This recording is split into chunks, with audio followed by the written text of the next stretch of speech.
औज़ुबिल्लाहिमिनश्शैतानिर्रजीम बिस्मिल्लाहिर्रहमानिर्रहीम अस्सलाम वालेकुम वरहमतुल्लाहि वबरकातुहू। Hello friend, hello EFMS family. उम्मीद है कि आप बिल्कुल ठीक ठाक होंगे, खैर और आफियत के साथ होंगे। एक बार फिर आपको इंट्राडे ट्रेडिंग के इस एपिसोड में हम आपको वेलकम करते हैं और आज हम फोरकास्ट करने वाले हैं कि गोल्ड आज अपनी नौयत के लिहाज से कैसा रहेगा। मेरे वो दोस्त, मेरे वो अजीज जो ऑनलाइन फॉरेक्स ट्रेडिंग से पैसा कमाना चाहते हैं, सेफ ट्रेड करना चाहते हैं, ये वीडियो आपके लिए है। स्किप मत कीजिएगा, कंप्लीट देखें ताकि आज के लेवल और कंसेप्ट आपको समझ आ सके। आज हम डिस्कस करेंगे डेली सेंटर पॉइंट और इसके अलावा डीएक्सवाई की डेली और H4 चार्ट के ऊपर मूव देखेंगे।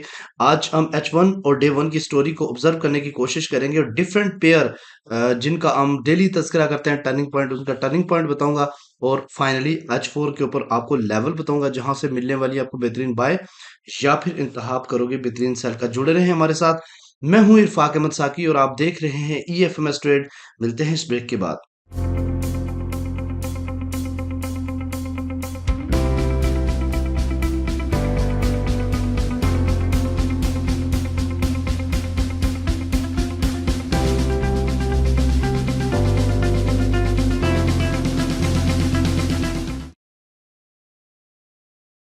वेलकम फ्रेंड, अगर आप न्यू हैं और अभी तक आपने हमारा चैनल EFMS रेट सब्सक्राइब नहीं किया तो सबसे पहले चैनल को सब्सक्राइब कर लें, बेल आइकन पे क्लिक कर लें और बड़ी कम्युनिटी का हिस्सा बनने के लिए आप हमारी डिस्क्रिप्शन में पहली वीडियो देख लें, how to become a premium member. इसके अलावा हमारा यहाँ पे यूट्यूब कम्युनिटी का ग्रुप भी है, उसको भी आप ज्वाइन कर सकते हो जहाँ पे हमारी टीम आपको एंटरटेन कर सकती है। इसके अलावा अगर आपके पास 3,000 से अबव इक्विटी है तो आप हमारी स्विंग का भी हिस्सा बन सकते हो। आपको मैंने फ्राइडे ये लास्ट वीकेंड की वीडियो में बताया है और अगर आपने वो वीडियो नहीं देखी तो लाजमी देखें। पूरी वीकली एनालिसिस मैंने किया हुआ है, उसमें मैंने आपको बताया था कि हमारी जो स्विंग है वो 1990 से बाय में है। तो अल्हम्दुलिल्लाह आप देख लें कि इस वक्त जो है ना हमारी $30 की प्रॉफिट के ऊपर चल रही है। अच्छा, जो आते हैं अपने पॉइंट की तरफ। और सबसे पहले आज के टर्निंग, आज के इवेंट के हवाले से हम बात करेंगे कि आज ऐसा कौन सा फंडामेंटल है। चूंकि आज है हॉलीडे है तो आज कोई बड़ी न्यूज़ नहीं है। बैंक हॉलीडे है तो मार्केट मेकर ही अपना किरदार अदा कर सकते हैं आज 19 फरवरी को। ठीक है, एक मिनट दीजिएगा। तो अगर फंडामेंटली लिहाज से देखें तो आज बिल्कुल ऑफ है। मंडे 19 बैंक हॉलीडे है। ठीक है, आज जितनी मूव मिलेगी वो मार्केट मेकर ही मूव देंगे। जैसे सुबह सुबह आप देख रहे हैं कि गोल्ड की मूव काफी ज्यादा प्रेशर में है आप साइड की साइड पे। ठीक है, तो अगर हम आज के टर्निंग पॉइंट के हवाले से बात करें तो उसके ऊपर मैं आपको थोड़ा बता सकता हूँ कि आज का टर्निंग पॉइंट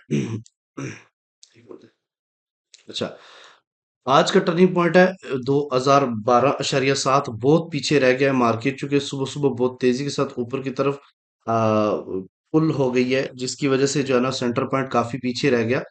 लेकिन आपको ये चीज पता होनी चाहिए कि जब तक मार्केट सेंटर पॉइंट से ऊपर है, टर्निंग पॉइंट से ऊपर है, तो आपने बाय रीजन ही देखनी है।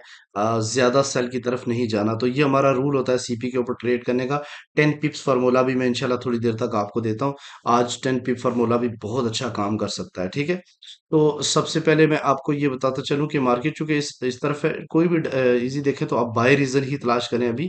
ठीक है, और बाय को कहाँ तक कर सकते हैं आज के दिन? 2027 के एरिया तक, या फिर 2029 के एरिया तक यहाँ से रिजेक्शन मिल सकती है। ठीक है, और यहाँ पे पार्शली प्रॉफिट भी बुक कर सकते हैं और अगर मार्केट 2011 से नीचे आएगी देन हम सेल की तरफ जाएंगे और स्कैल्पिंग सेल की तरफ देखेंगे। ठीक है, दूसरा ये है कि अगर आपने सेल करना भी है तो फिर आपने जो हमारा रेजिस्टेंस वन का एरिया होगा या फिर जो हम प्रीमियम के अंदर जोन देंगे, वहां से आपने सेल रीजन देखनी है। ठीक है, उसके अलावा अगर हम DXY की मूव को देख रहे हैं तो पहले भी मैंने बताया था ये H4 के ऊपर अगर आप देखें तो मार्केट ये जो स्ट्रॉन्ग रिजेक्शन जोन था इसके अंदर आके भी इसके बाय इस बॉक्स को ब्रेक कर चुकी है।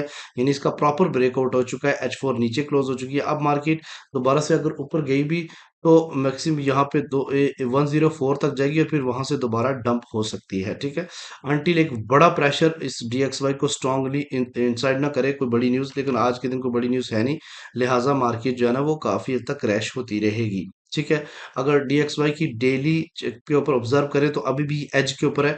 इसको इस यदि 104.2 से नीचे अभी है, लेकिन क्लोजिंग भी इसके नीचे आज के दिन देनी है, तो फिर नेक्स्ट मजीद ये नीचे की तरफ क्रैश कर सकता है। अच्छा, डिफरेंट पेयर के ऊपर हम बात करेंगे। मैं जल्दी जल्दी आपको इनके टर्निंग पॉइंट बताऊंगा और इस टर्निंग पॉइंट के अकॉर्डिंग आप ट्रेड कर लें। USD JPY का टर्निंग पॉइंट 105.18 है, मार्केट इससे नीचे है तो हम सेल देखेंगे, बाय अभी नहीं करेंगे जब तक इससे ऊपर मार्केट H4 क्लोज नहीं करेगी। ठीक है। उसके अलावा अगर हम बात करते हैं यूरो यूएसडी की, तो यूरो यूएसडी का जो टर्निंग पॉइंट है वो 1.07824 है। मार्केट इससे नीचे है तो हम सेल रीजन देखेंगे, जब तक इससे ऊपर नहीं जाएगी हम बाय नहीं करेंगे। इससे ऊपर H4 को क्लोज होना जरूरी है बाय के लिए। जीबीबी यूएसडी की भी बात करें तो जीबीबी यूएसडी का टर्निंग पॉइंट अब नीचे रह गया है, ऊपर है मार्केट तो हम इसको बाय रीजन देखेंगे। यूएस ऑयल की बात अगर करते हैं तो यूएस ऑयल का टर्निंग पॉइंट 78.1 है, मार्केट इससे नीचे है तो हम यहाँ से सेल रीजन अपनी देखेंगे। और इसके अलावा सिल्वर की अगर हम बात करते हैं तो सिल्वर क्या जबरदस्त इसने मूव दी है। 22 से हम लोगों ने आपको बताया था कि बाय करें, और ये आप देख लें कि 23.3 पे चला गया है और ये मार्केट नीचे है, तो इस इतनी बड़ी मूव डाउन का ये रिट्रेस हो सकता है, फिर उसके बाद मार्केट और मजीद नीचे जा सकती है। ठीक है। इसी तरह अगर हम बीटीसी की बात करते हैं तो बीटीसी का मैं आपको टर्निंग पॉइंट बताता हूँ। बिटकॉइन का जो टर्निंग पॉइंट है वो 22,000 है। इसके अगर ऊपर H4 ये क्लोज रहती है तो हम बाय की तरफ देखेंगे, जब तक इसे नीचे प्रॉपर कैंडल खोल के बेरिश इनगल्फ नहीं बनाती तब तक हम सेल की तरफ नहीं जाएंगे। ठीक है। और मैंने काफी टाइम से बिटकॉइन के हवाले से वो बता रहा हूँ कि जब भी ये नीचे आए इसको बाय ही करेंगे। अब वो ब्रेकआउट कर चुका है 48,000 से, तो इससे 48 बड़ी मूव अगर 48,000 से नीचे नहीं जाती तब तक आप बड़ा सेल मत सोचें। ठीक है। अब आते हैं जनाब आज की जैसे आपके सामने H1 की स्टोरी है। H1 की स्टोरी के ऊपर हम अगर बात करें तो मैंने एक ट्रेंड लाइन ड्रा की थी और मैंने आपको बताया था कि जब तक H1 इससे ऊपर ऊपर क्लोज रहती है, सेल गोल्ड करना थोड़ा सा रिस्की रहेगा। और देखें कि मार्केट ने कितना टाइम से ऊपर ही क्लोजिंग दी, इतनी बड़ी वीक नीचे बनाने के बाद भी मार्केट ने ऊपर ही जाके H1 क्लोज की है। तो मार्केट 25 से लेकर 29 तक जो है ना आप बाय ही कर सकते हैं। वहां से मार्केट जो है ना वो गिरने के खदशात हैं, क्योंकि सीपीआई की जितना प्रेशर्स से गिरा था इसको मार्केट ने प्रॉपर तरीके से स्टेबल कवर गैप को कवर किया है। अगर हम बात करते हैं डे वन की स्टोरी, तो ये बहुत ही इंटरेस्टिंग है, इसको गौर से समझना है आपने, इसको गौर से सुनना है, क्योंकि डे वन की स्टोरी जो है ना वो कल की ट्रेड के लिए भी बहुत अहम होती है। अब मैंने आपको वीकेंड के एनालिसिस में ये बात बताई थी कि मार्केट जो है ना वो 2000 ये दो एरिया हैं, 2020 और 2029, इस एरिया तक एक गोल्डन जोन है जहां तक मार्केट आ सकती है। ठीक है। तो देखें 2020 तक तो आ चुकी है, अब आगे गोल्डन जोन के अंदर अभी एंट्री हुई है इसकी, और देखते हैं कि इसके अंदर सरवाइव कर पाती है या फिर इसे वापस पुल बैक कर जाती है, क्योंकि इतनी बड़ी जो मूव मार्केट ने क्रैश की दी है। ठीक है। इतनी बड़ा जो क्रैश का मूव है ये इसका रिट्रेस हो सकता है। ठीक है, यहाँ पे और फिर नीचे की तरफ मार्केट आ सकती है, लेकिन देखना यह है कि मार्केट अपने सस्टेन कितना करती है इस एरिया में।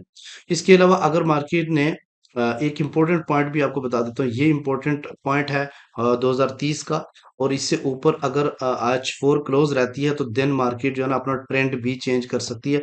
अभी भी इसका वो स्ट्रांगली बुलिश नहीं हुआ जब तक 2038 से ऊपर डे वन की क्लोजिंग मार्केट नहीं देती। ठीक है। तो ये चूंकि आपको पता है ये ट्रेंड लाइन बड़ी अरसा ये मार्केट को रिस्पेक्ट देती रही, और जब इससे नीचे मार्केट तरफ डेफिनेटली ये अब नीचे की तरफ भी अपना किरदार अदा करेगी अभी। ठीक है। तो इतना जल्दी आप लोगों ने बड़े माइंड का आज के दिन बाय या बड़े माइंड का आज के दिन सेल नहीं करना। आपने सोच समझ के एसएल के साथ आज के दिन ट्रेड करनी है, क्योंकि जिस दिन फंडामेंटली मूव नहीं होती उस दिन ये मार्केट मेकर किसी भी डायरेक्शन में मार्केट को मूव कर करा सकते हैं। ठीक है। अच्छा जी, अब मैं आपको लेवल बता देता हूँ। ये आपके सामने H4 है। मैंने अगर आपको याद हो कुछ, तो मैंने आपको के लिए कुछ चीज़ें वीकली वीडियो में बताई थी। उस वक्त मार्केट 2013 के ऊपर थी और मैंने कहा था कि नीचे एक्टिव बुलिश इनगल्फिंग बनी हुई है और ये थोड़ा बहुत तो अपना किरदार अदा करेगी। मार्केट सुबह उठते ही इससे ऊपर जाके क्लोज हो गई।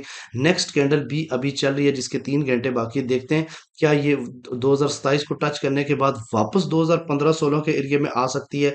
अगर वापस 2015-16 के एरिया में आ सकती है और यहाँ से बुलिश में क्लोज हो, तो समझ लें कि फिर मार्केट जो है ना वो बहुत ऊपर 2065 एक्सपेक्ट किया जा सकता है। अगर ये वापस इसी जो जोन में आ जाती है, ये जो डिसेंडिंग चैनल बना हुआ है, तो देन मार्केट मजीद नीचे 2000 की तरफ आप इसको देख सकते हैं। तो उम्मीद है कि अच्छा, अब आपको मैं थोड़ा लेवल बता देता हूँ आज के। और इस वक्त मार्केट देखें 2021 के ऊपर है। अगर मार्केट डाउन जाती है तो पहली जो रेजिस्ट सपोर्ट है 2011 की है। और अगर इससे नीचे H4 क्लोज होता है तो 2001 और फाइनली 1990 और 1994 का एरिया, जहां से स्ट्रांगली हमारी स्विंग बाय चल रही है। इसके अलावा अगर हम रेजिस्टेंस की बात करते हैं तो 2027 पहली रेजिस्टेंस है और H4 अगर इससे नीचे ऊपर सस्टेन करती है तो नेक्स्ट जो रेजिस्टेंस बनेगी वो 2038, यानी वो एरिया जहां से आपको कुछ ना कुछ मार्केट देगी देगी, ठीक है। और इंशाल्लाह और इससे ऊपर अगर देखें तो 2051 और 55 का एरिया है जहां से मार्केट एक बड़े लेवल की रेजिस्ट सेलिंग अपॉर्चुनिटी दे सकती है। तो ये है आज के इंपॉर्टेंट जोन और इंपॉर्टेंट लेवल्स। उम्मीद है कि आज की वीडियो भी आप उसी तरीके से लाइक और शेयर करेंगे और अपने मोहब्बतों भरा कमेंट सेक्शन में अपनी राय का इजहार करके मिलते हैं नेक्स्ट वीडियो में। अपना रखिएगा बहुत सारा ख्याल। अल्लाह हाफिज।